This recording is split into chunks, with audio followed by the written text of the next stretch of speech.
Nabi sallallahu alaihi wasallam mendatangi pasar Dzil Majaz untuk menyeru mereka, ya ayyuhan nas, qulu la ilaha illallah tuflihu.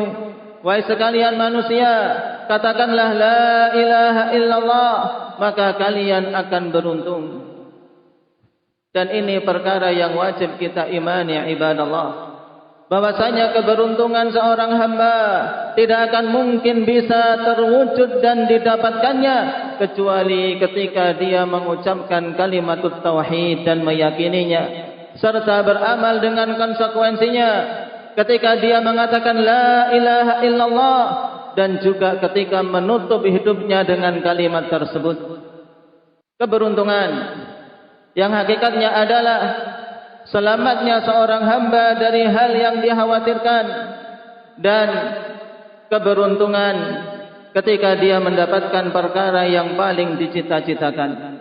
Itu hanya akan terwujud ketika dia mewujudkan ketauhidan, meyakini bahwasanya tidak ada ilah, tidak ada yang hak untuk diibadahi kecuali Allah Subhanahu wa taala.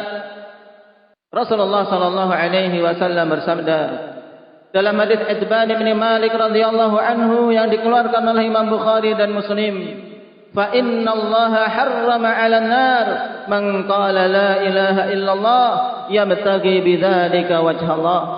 Sungguhnya Allah Subhanahu wa taala akan mengharamkan atas neraka untuk melahap seseorang yang mengatakan la ilaha illallah dalam keadaan dia semata-mata mengharapkan wajah Allah.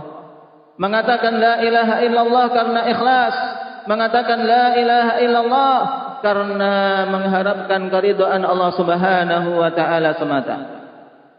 Berarti ibadallah, selamatnya seorang dari neraka dan masuknya seorang hamba ke dalam surga tidak mungkin terwujud kecuali dengan kalimatut tauhid. Kalimatut tauhid la ilaha illallah yang dia ucapkan, kemudian dia wujudkan dalam kehidupan sehari-harinya dengan mengikhlaskan ibadah kepada Allah semata, dan dia menutup kehidupan dengannya.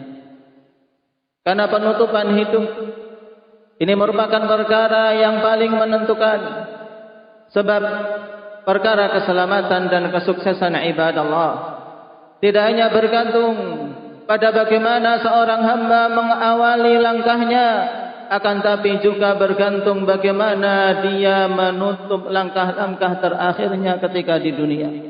Bagaimana dia mengakhiri kehidupan ini.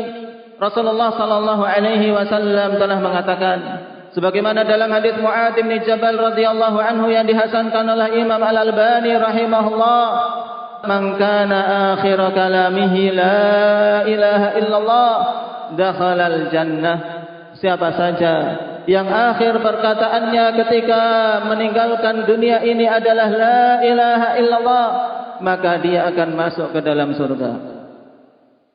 Maka ya ibadallah, wujudkan ketauhidan, karena hanya dengannya seorang akan bisa mendapatkan keberuntungan.